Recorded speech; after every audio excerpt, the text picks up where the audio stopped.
department, an island of crazy sanity. There's a little bit more text, but this is the practical section to go along with that.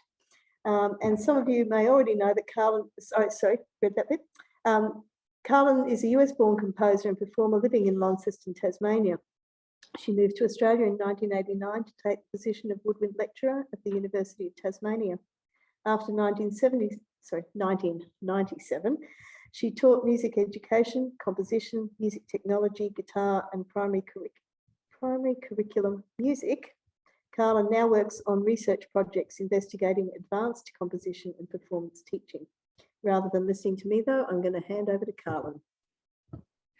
Thank you, Andrew. I'm coming to you from another part of Lutruwita, where it's raining profusely.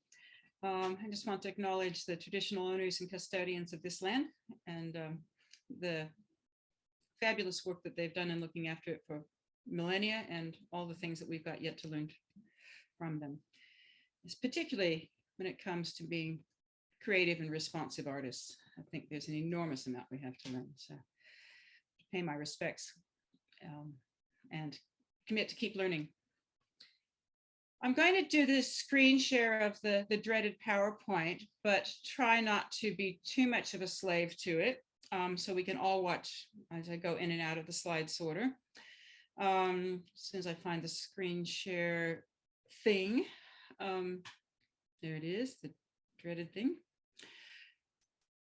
That's as close to an islander, Hawaiian shirt theme that I could find in the PowerPoint presets for our island of crazy sanity.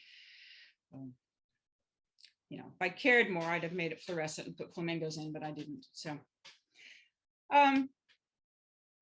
the last session, I bombarded you with a lot of the theory of expertise and creativity development that I got obsessed with during my PhD study and thought this actually relates to all ages, not just these advanced post-tertiary composers.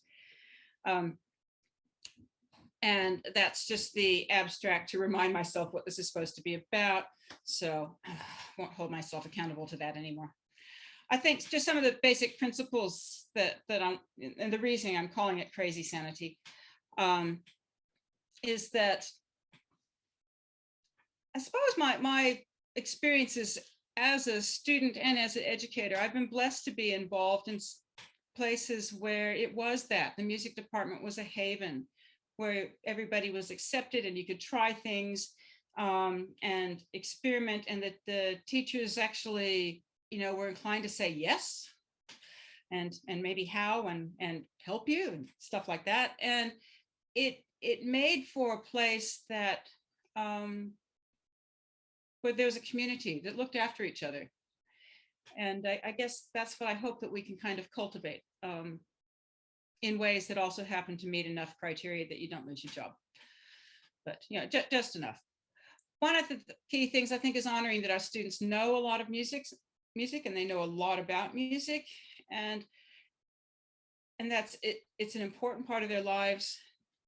They have experiences that music can celebrate and help process. They have insights and wisdom that it can express, and to keep developing that is just kind of essential to survive. Brené Brown described depression as metastasized creativity in something I read once, and I thought, oh, wow, let's do what we can about that. But one of the things that students may not have is all the ways they need to communicate what they know. And an educational system tends to be full of terminology and notation, technology, performance skills. They can be empowering if we present those in ways that, they can feel empowered by them and introduce them. So often, if you're not a real familiar, you've been a listener and maybe a playing by ear musician, but not an analytical one, all this stuff looks sort of like the graphic. It's about that clear to you, and hoping that the clarification of that can be empowering rather than oppressive. So I'm just going to introduce kind of a few tools that I think are useful, and but try to put in some breaks to go off the topic and have other questions and stuff like that, and reactions and reality check me, stuff like that. I've never really been a classroom teacher. I just come in and stir things up. And what I offer you, therefore, is the perspective as a composer looking from mostly the outside, but not entirely, of what, might just liven things up and give you some other things to look at your world with, and you make it fit and be realistic. So Lynn Evans, who was the primary school music teacher at Exeter Primary for years, had an amazing program in terms of students creating and composing and improvising, and phenomenal choir. And she was telling me about this timeline tool that she used for listening, but then they would use that for also evaluating and processing student creations. And it's really simple. Like, she'd have it up on the board, beginning to the end of the piece, and you just track it as the piece was playing, and notice where it catches your attention and where it doesn't. You can talk about those points as either being effective or your boredom threshold. When did you find yourself kind of tuning out? What was happening then? Let's have a look at it. So I thought we'd just have a little bit of an experience with that, if this will all play. And when I did share screen, I bet I forgot to enable sound, but if it works, we're lucky. And if not, I have to start over on that. This is a piece of mine, so you can be as critical as you like. But this is a process of noticing how your attention is captured by it or not, which is kind of essentially that dynamic of whether a piece of music works and when it works and where it doesn't. So let's see if the sound works. You'll have to tell me because it'll work on mine. Do you mind giving me a thumbs up or down on that, Andrea, if you don't hear anything in the next 3 seconds? She says, trying to make it go. Where'd the thing go?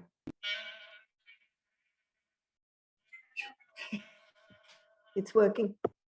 Good.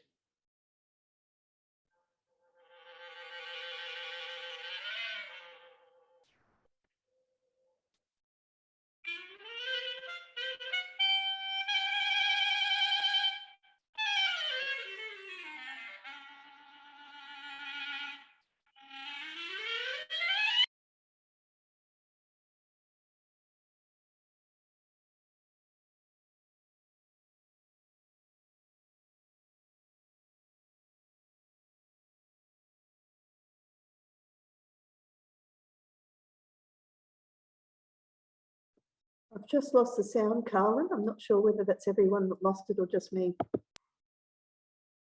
Is it back? You're back. Oh, there it is. Yes, it's back now.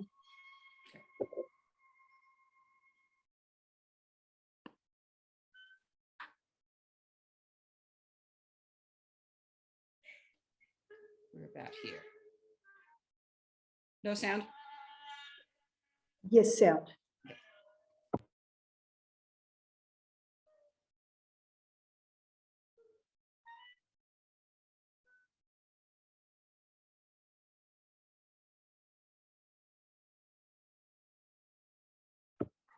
No. Okay, so what would have helped if I tracked through that as it was going? I muted myself so you wouldn't get it twice, and so maybe it dropped out because of that.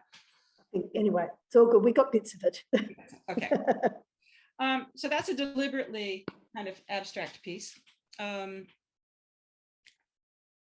I want you to imagine is that if you were doing that in a classroom, you would probably just, guide along where we are on the line. So then we have sort of, about, 50 seconds, I got distracted, or I got woken up, or I really liked that bit. Like is not the most useful word, but it's a place to start. Then you have to go why, or what kind of effect did that have? Yeah, and I'm sure, some of you do that kind of thing.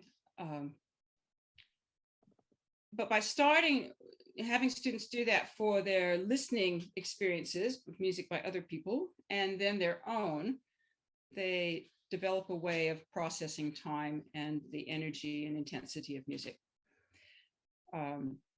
So one of the things that kind of does the same, the recording waveform also represents some of that if you paste it in there, but only thing it represents really is volume. But you can kind of see the shape of the volume of the piece here, and you can see that it peaks pretty early. But maybe that's not the most energized part of it. It goes faster later, and it's got other sorts of things. So I'm just putting that up there as sort of a tool, and then I'll explain, ways we kind of cultivate using that. Hopefully that's halfway useful. That piece is actually called Burning.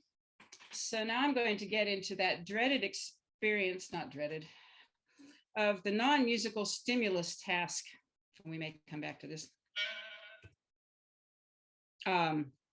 Where, because teachers can't get inspired about anything out of the blue, they think it has to come from someplace else. No, that's not true. But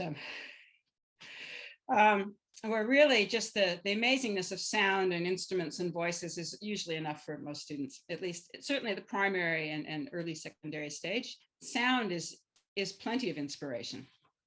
We don't really have to write it about animals or fairy tales or bats or whatever, but we could. So that's the middle movement of a set of 3 that are about trees, and it's Burning, and it's my thoughts about how bushfires, it was instigated by the thought of how bushfires ideally move quickly through the crown of the tree and then onward. And that's why it's fast and furious at the start. And then it's just a bunch of kind of off in the distance and embers that remain. And fortunately, there's a lively movement that follows it, so we don't just total fizzle away.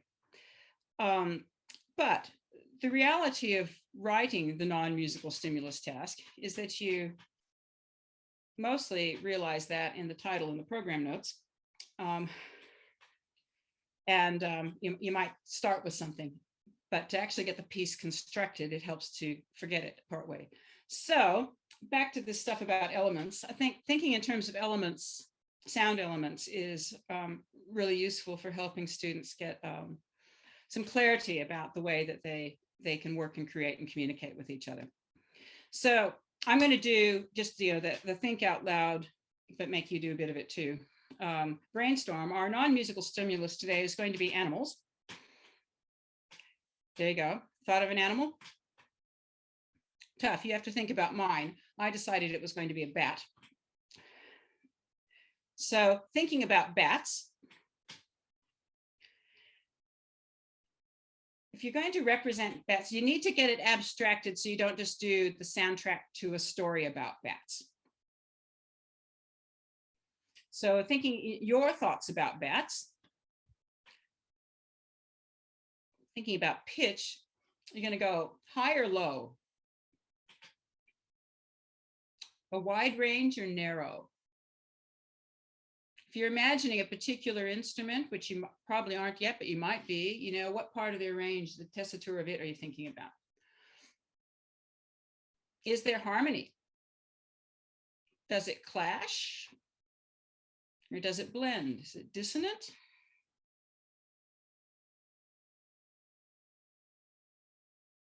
Does it change quickly or slowly? Oh, that's the next question. No. Timbre, what kind of tone color goes with your imagination of a bat? Is it warm and round, or is it edgy or shrill, rough, clear, fuzzy? Are you imagining instruments or voices?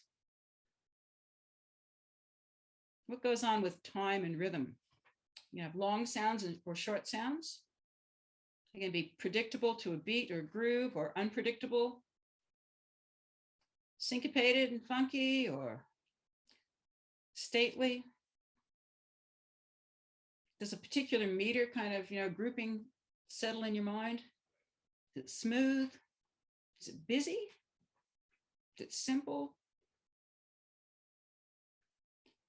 Kind of articulations of the sound, that's kind of more of that. Is it connected or detached, sharp, smooth? Is there much silence, or is it sound all the time? Do you have more than one sound going at once? And if you do, is the texture simple, like they, moving sort of together, or just alternating, having a conversation? Or is it complicated? Do they interrupt each other? Do they get along and cooperate, or do they conflict? Is it thick or thin? Is it loud or soft? Does it change much? Does it change gradually or drastically? Okay, so in that blitz through, thinking through the elements, which you wouldn't do that quickly in real life.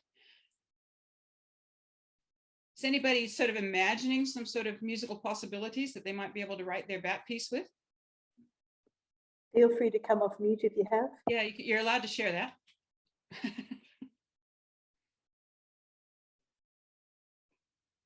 Oops, coming back. Sorry. I might share a few of mine because I have visions of them. They used to fly over my place in Cairns, and there was always a lot. It was just sort of like chatter, but gentle chatter, not harsh. And so I was trying to envisage whether I'd be wanting really high, definitely not really low, or somewhere in the middle, and also what instruments would create that sort of, not dissonance, because it wasn't really, but it was just busy element of sound to it. Anybody else? I think strings, altissimo woodwinds, and I agree, not organized. It's conflicting, simultaneous sounds. Even bowed, using string bows on other instruments to create a high, shrieky sort of sound. Cool. Okay, just to keep racing through, I was thinking about echolocation and darkness. And so it's high, but little bursts and then silence, and figuring out some way to represent flying in nearly silence. So probably some really long, but very soft sounds that transform very gradually.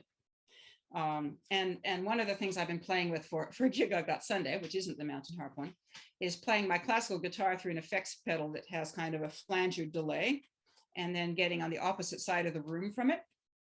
So you can hear the acoustic guitar coming from one place and the electrified echo effect coming from the other place. I thought, ooh, that would kind of work for bats. Do I want anybody else with it? Probably, maybe a violin or something. Now, I want you to imagine that the three of us were assigned to work as a group. Oh, poop.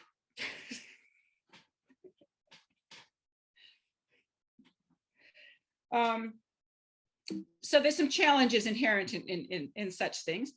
We're going to need a structure. So I'll get back to that in just a sec. That's one of the things that the teacher kind of gets to mediate then, whether it's a group process composition or an individual one. And do you brainstorm that together to prevent from having completely different images of bats to do? I was also thinking of the ones that fly around the Arts Centre spire in Melbourne that come out of the Botanic Gardens, which would be a completely different piece. So when you do that kind of non-musical stimulus thing, they probably, maybe you matched people up that had similar images, or they have to discuss it on the way. But I do think discussing it on the way can kind of inhibit that, because what's happening is you're actually getting a handle on, a very fuzzy handle, but you're making it clearer and clearer as what those musical elements are that you're going to actually make the piece with. And if that gets diverted by conversation, you're more likely to get into the storyline kind of thing. So trying to really nurture our students' ability to pin down what it is they're imagining and then realizing it, because that's an empowering thing. So yeah, so there might be a little matchmaking that has to happen. My fundamental approach to form is that the piece has a beginning and a middle and an end. What goes on in the middle's the work of many theorists, and that can be rondo or sonata form or all sorts of other things. But if you haven't thought about what happens at the beginning and the end, then it doesn't really matter what goes on in the middle. And thinking about what goes on in the beginning and the end, and kind of gives you some benchmarks for how to structure the rest of it. I'm just looking at what happened here. So here's just some thoughts about compositional process, steps that might need to be taken into account for anything, but exploring, playing, and discovering, kind of our little thought game was about that. And you select some ideas, you start playing with that with real sound, then select a few and capture, and groups may need some negotiating help. Then from then on, once you've selected your materials, the sound materials you're going to work with, try to forget about the stimulus. because if you're listening to the way the sound works, it's going to have its own logic. And, you know, what needs to happen next will become a lot more obvious than if I'm trying to mash it into my story. But you take those ideas and you manipulate them and transform them. This is where the compositional devices can come in. If you're dealing with those, get a sheet of paper or something, or record things and just do as many things as you can to it. Listen to them and choose about 4, ditch 24. And then propose a form, which of course has a beginning and a middle and end. And the middle might be more interesting than just middle, it should be. And then you organize it. And another role you can have at that point is questions to keep provoking more detail in the organization, because again, it's very fuzzy. So this is another way to use the timeline tool then. And if you've been using it in listening things, then students are familiar with that. And it's a logical step into graphic notation if that's where you're going to go, or graphic notation is an intermediate stage. But thinking about when it's going to be most intense and busy, you know, where's this thing going to peak? Does it peak at the end? Is it early? Like my piece peaked about, you know, 1/3 of the way through in some sense. And using words and drawings rather than very much musical notation. You use what you need to because it's shorthand if it feels easier. So you can write for, you know, an F instead of loud. But I try to avoid pinning that down too much. You might have a little symbol for each of your riffs and just kind of put them in around. So it's a description of what you might try to do. And then you change it as you try to build it, because it didn't quite work that way, because of course the sound has its own logic. So don't let them feel like, oh, I'm getting it wrong if I don't do what my timeline said, because that's not the case at all. But you know, you can provoke some questions. When's it going to be the busiest? When do the new ideas come in? Do you know, something else happen when that comes in? Or, you know, how do you want everyone together? Are they going to be solos?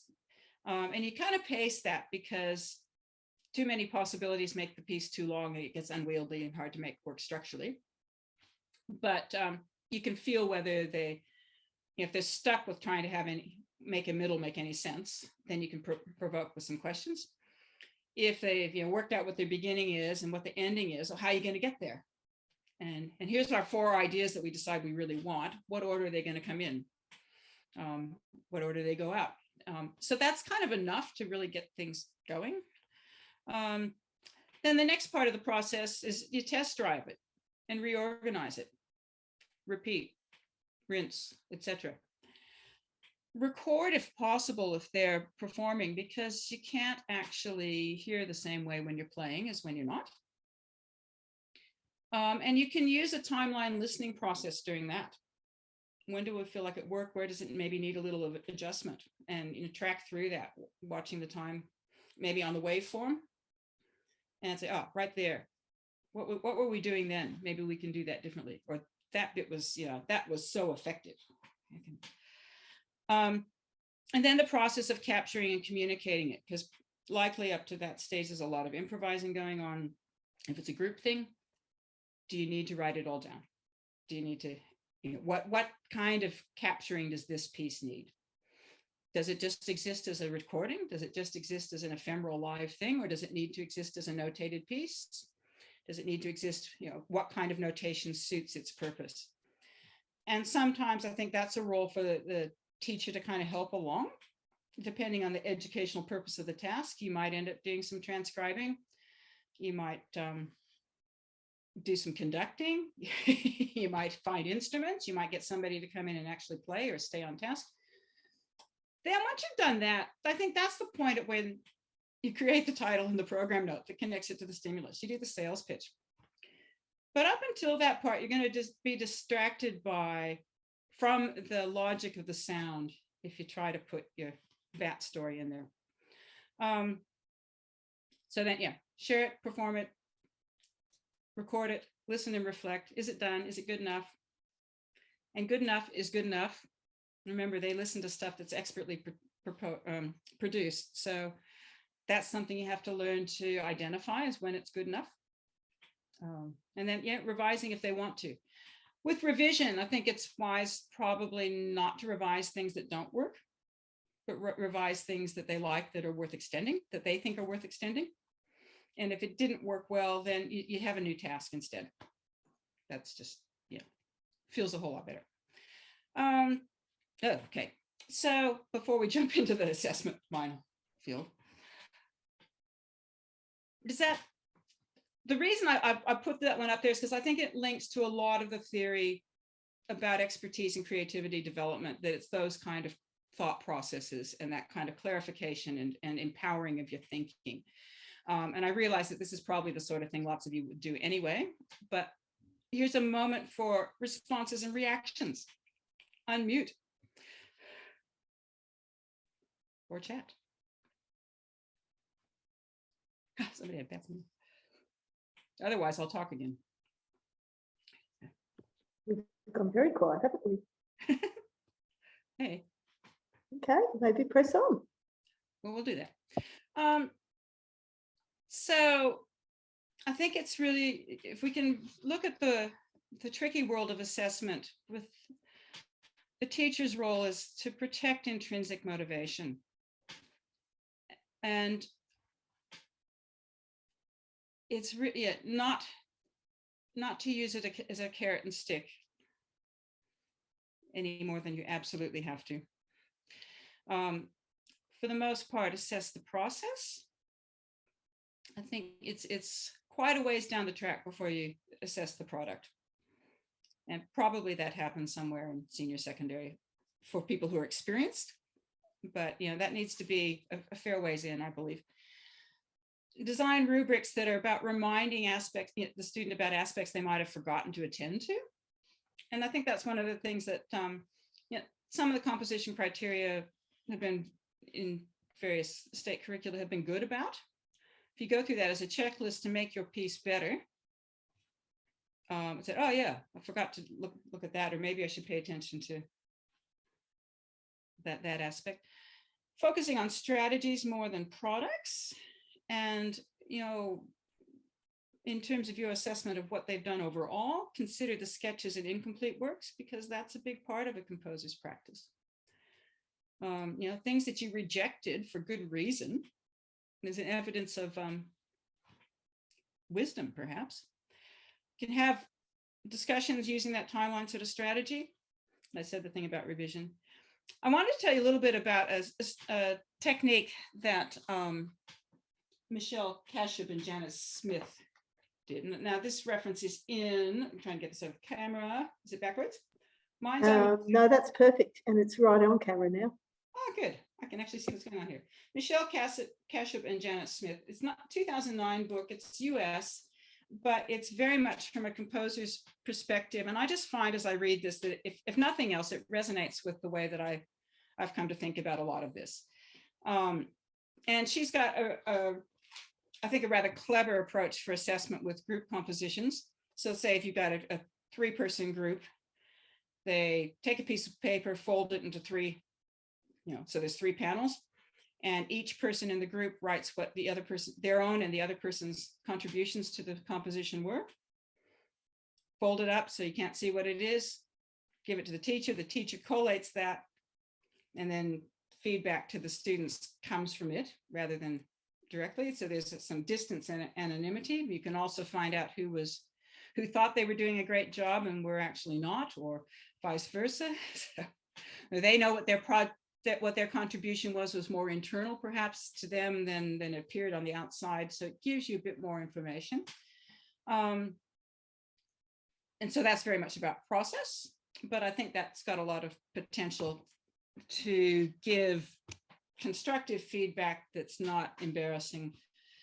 One of the things that I've done with uni students, which is very fraught, but was fascinating, and I'm not sure I'm going to recommend this, but I think somebody might come up with a better way to do it.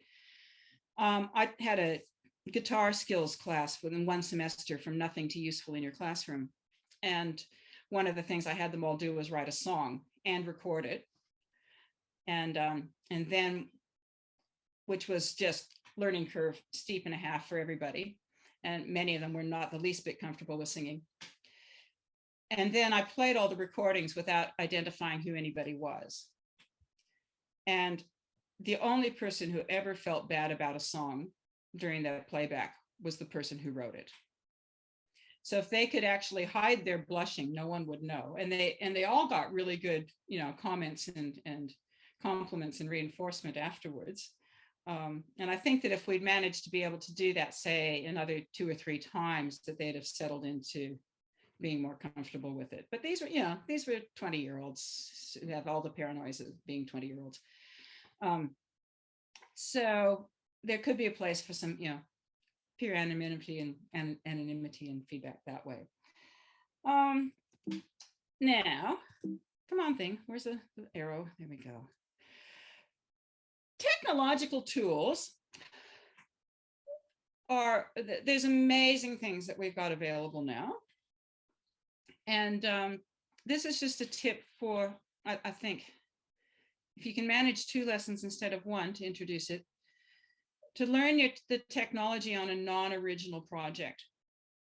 So like if you're doing something with recording, you put in a track and you chop it up and you make things go backwards and you do the weird cathedral reverb and you layer it, add a live vocal or body percussion or sound effect track over the top of it.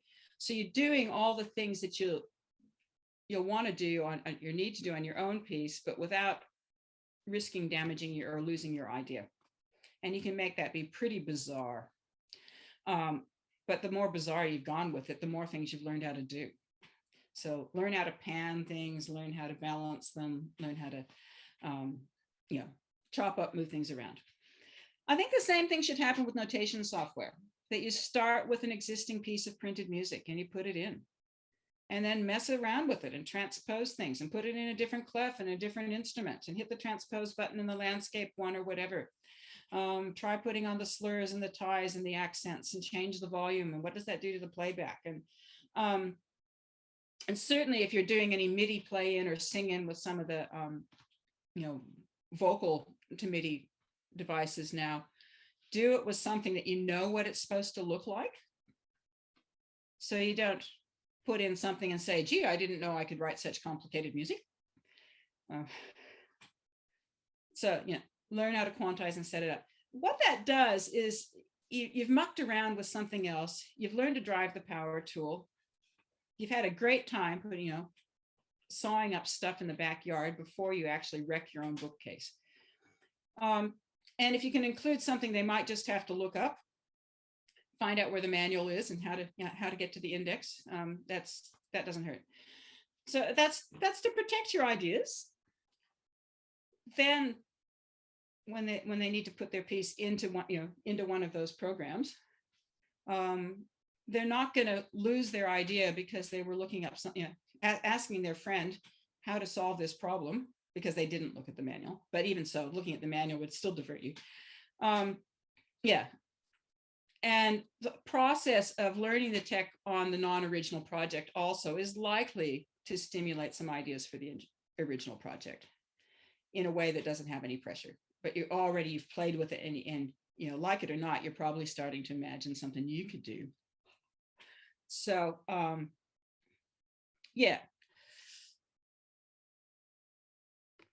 handwritten notation, because it's still worth being able to do.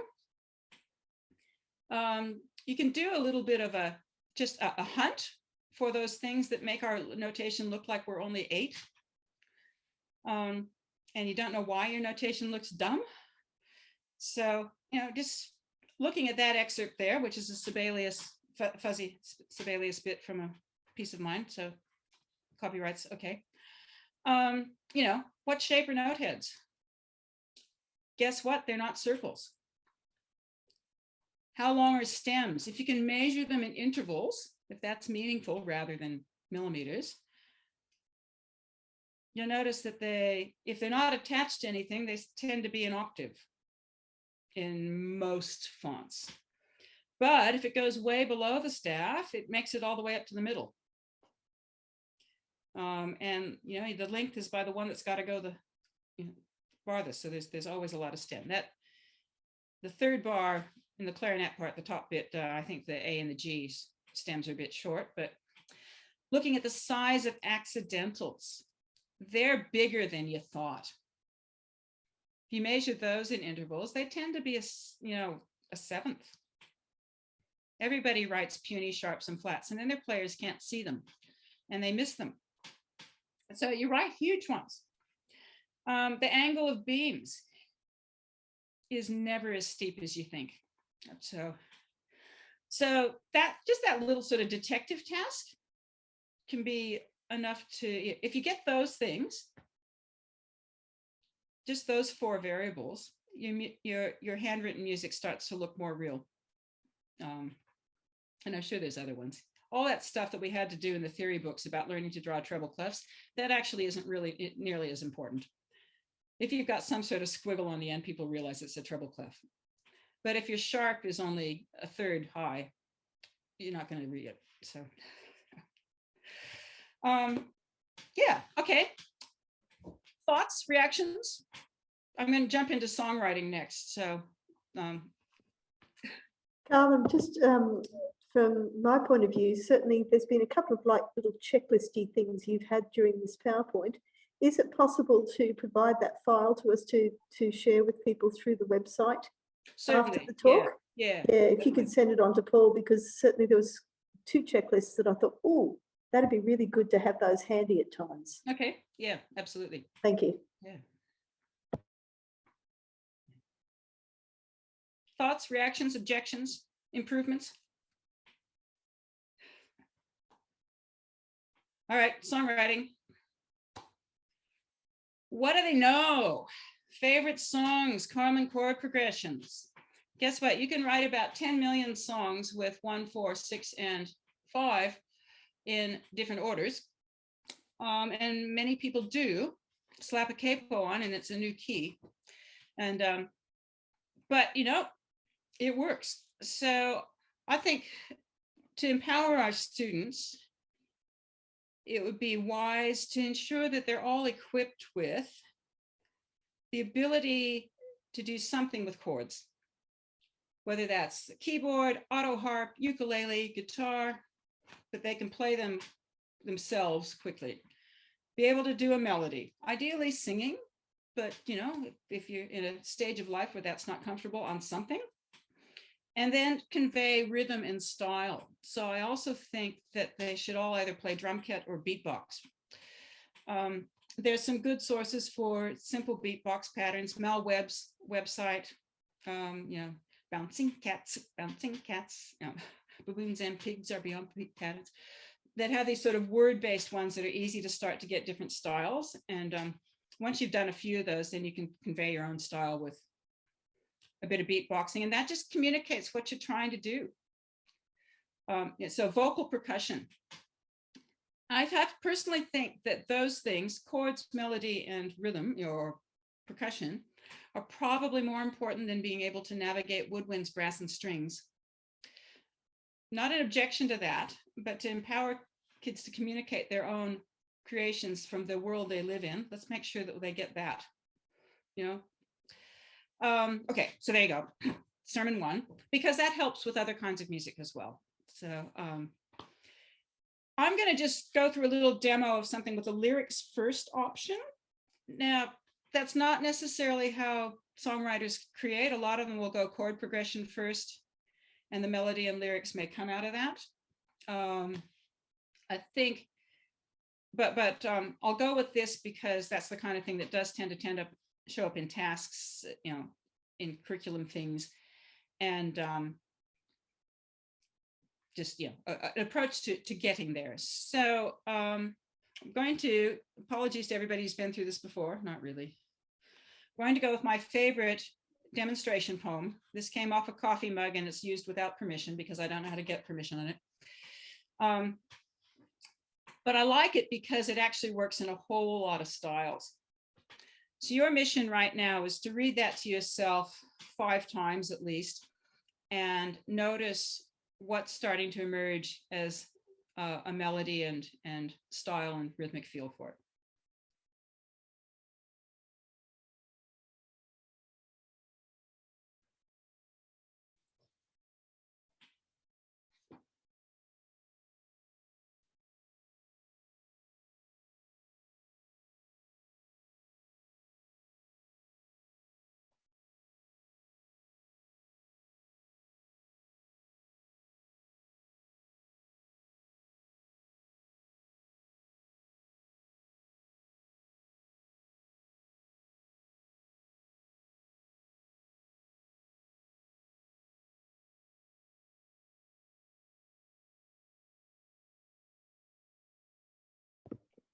I've just popped something into the chat and people will feel free to comment on what you think.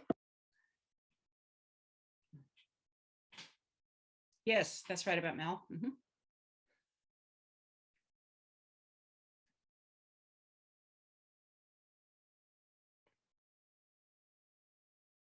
Okay.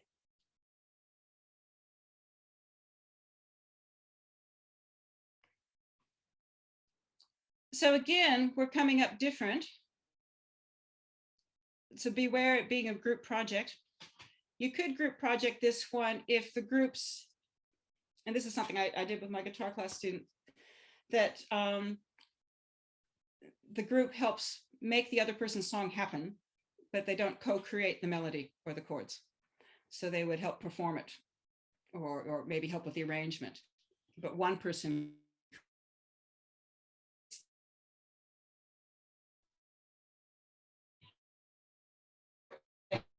probably do. I think we're losing you a I've bit there, decided. Karlin. Is it losing? Is that going to cut out? Can Zoom cope with this? We'll soon see. We'll find out. Okay. My internet connection is unstable according to the world here, so we'll probably lose it, and you'll just have to imagine your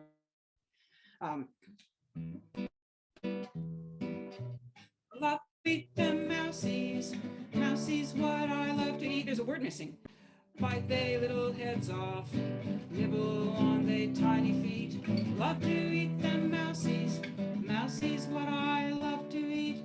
Bite they little heads off, nibble on they tiny feet.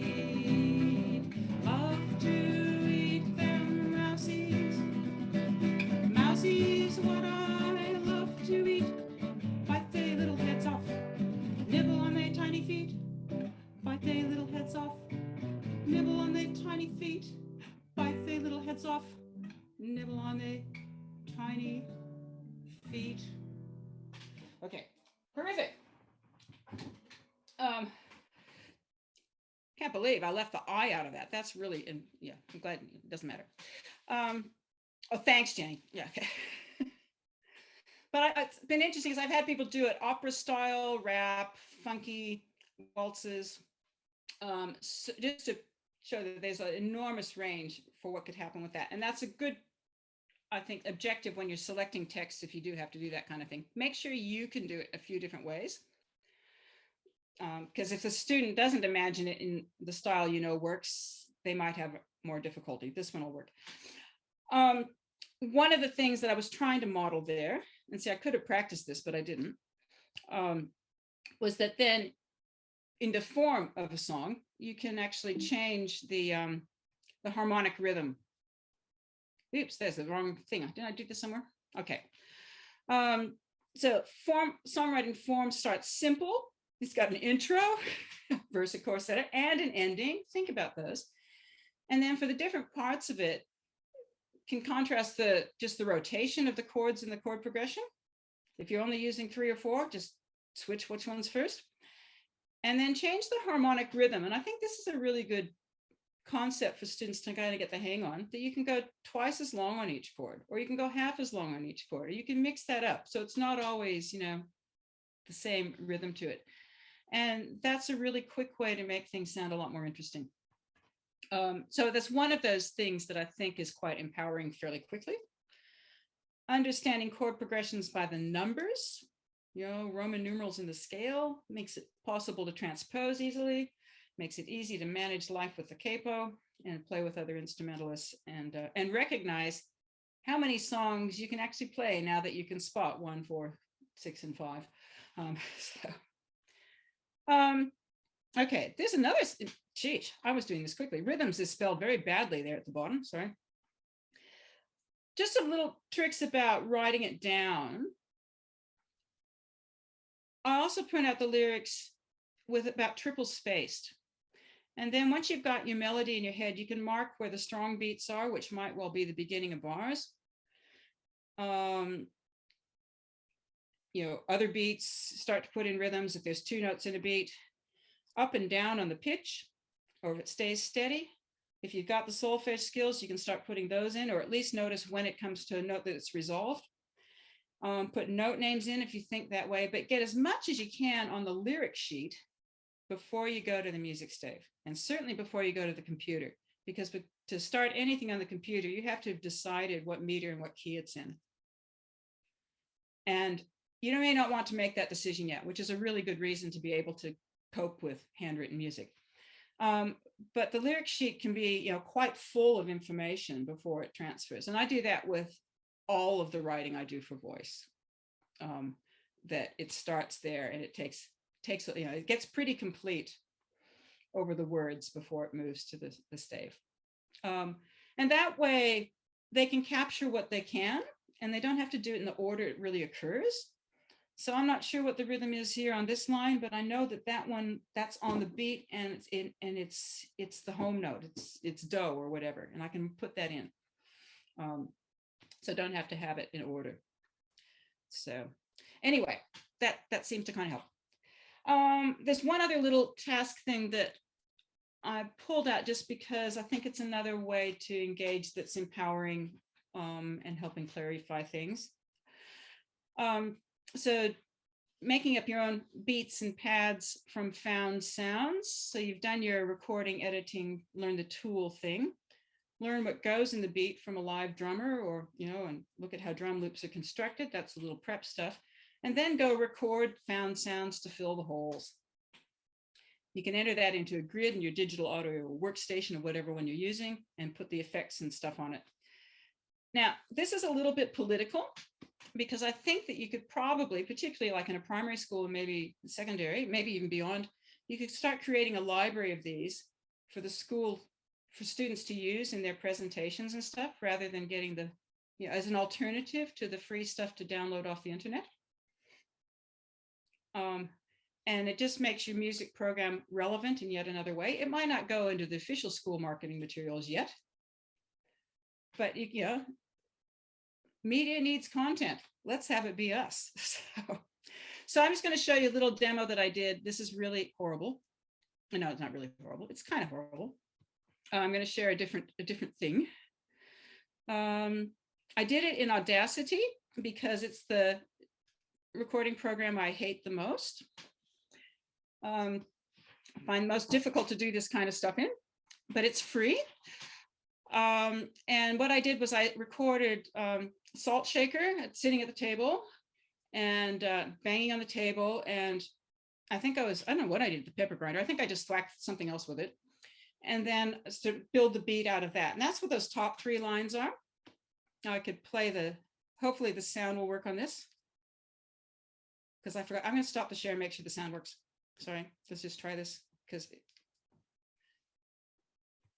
I just realized that's off the window. That's probably went wrong last time. Sorry. Okay, solo salt shaker. Can you hear that? Yes. Okay, isn't that beautiful? No. Okay. So here it is put together with the table, and then I just sang one long note, put it in, and pitch shifted it to get the harmony. So there's a vocal pad with a beat from the table and the salt shaker. And it took about 20 minutes.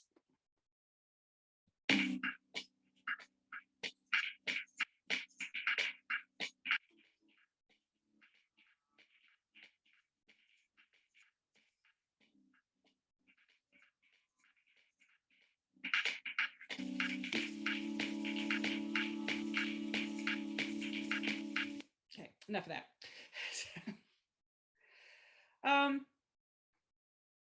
But not too hard to do, I suppose, is what I'm trying to say. And certainly other programs, it would be a lot easier than that one. So, and I guess it's just one of those things that it's a way to kind of get into and understand that world of creating with loops and prefab materials, and be able to add your own and navigate a recording program. So, and I think for any musician in our century, you've got to be able to deal with recording.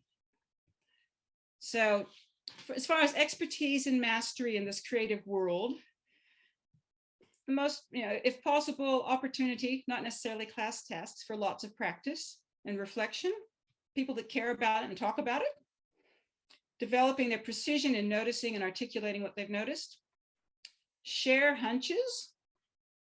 As a teacher, don't set tasks you haven't done yourself, ideally more than once. I'm just going to say that. But connect students with professionals, give them access to tools that can yield products that sound like they're real. That realness is really important, especially when you get to secondary. And that's accessible now. And then assessment that doesn't lead to comparison with unattainable standards, so that they can learn to know, understand how they learn and that they're progressing. And I think that that's, those are steps toward making a place that's saner, that's a safe place to be expressive and develop and a haven for mental health. It probably means, number one, that there needs to be some time that's off class line, that they have access to the toys and the tools. But you can make that so it's manageable. And you can lobby your principal about how essential that is, so you get off something else. So maintaining and extending your school market share, media resources are just one idea. Group performances. With compositions, I think it's important not to expose individuals to peer criticism in an environment that has different values than your music classroom. So be careful about that. But if you go out as a group, bring in those visiting professionals as speakers to the rest of the school. Doesn't just have to be the sports star. And then the role of the teachers to be lobbying, networking, leveraging resources. Just do what Jenny McDonald does. And those experiences that create strong, positive memories. That's keep your sanity, but they make a big difference. And then if you can connect your feeder schools to secondary, so you're not reinventing the culture every time, and you actually find out in your high school that, oh, there's actually 8 clarinetists that came in. I didn't know that. So here I am teaching them, or whatever it is, the experience they have. They've actually had experience in composing, or they've done that kind of timeline analysis. We can continue with that. So there you go. That gives you 3 minutes to talk. Okay, folks, go for it. Make the most. They're stunned. All is quiet. Anyone really want to have a chat? There's so much to think about now. And I kind of, you go, I thought I was doing well, but really I'm not. But you are, it's just, and you have to manage listening and performing and all those other aspects of teaching music as well. This is just the composer saying, hey, here's my favorite bit. What else can you do with it? But it's good though, because it gives those, you can start looking at what you're already doing and now enhancing it and making it better. Good. Yeah. Exactly right. Yeah. You shouldn't feel that you're not doing as well as you can. This is just adding to that. You can do it one step at a time. One of the things that I've kind of followed through with since our lockdown last year is integrating into creative tasks the use of that app Flipgrid. I don't know if others out there are familiar with it, but the kids can so easily, using their phone, record their compositions and upload that, and Flipgrid integrates into the Canvas platform, which the Department of Education uses in Tasmania. So you can set it as an assignment. They can retake their videos and so forth till the cows come home. But it's got some really useful features in terms of being able to peer review, and you can have within your class things available. Other students can give feedback, or you can have it as non-moderated if you want to. But I've just found that an incredibly useful tool for kids getting to that point of recording and making that simple so that it can happen regularly. Is that the thing that James is doing or has done a presentation on in the menu? Not that you've had any time to look at the No, yes? Okay. that was different. Okay. Yeah. Cool. Yeah. Yeah, Flipgrid is kind of more, it's not a tool to use in the actual creation, but it's a recording device, and it integrates that video and makes it really easy to share. Because often you can get the videos, but then how do you share them all with the kids because of the file size and, you know, all those sorts of issues. It manages those problems for you.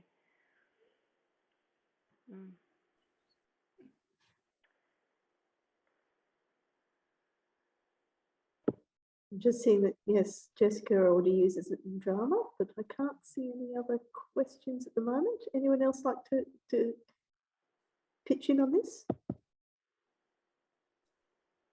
It was lovely to revisit Mousie's, but I have in recent years discovered that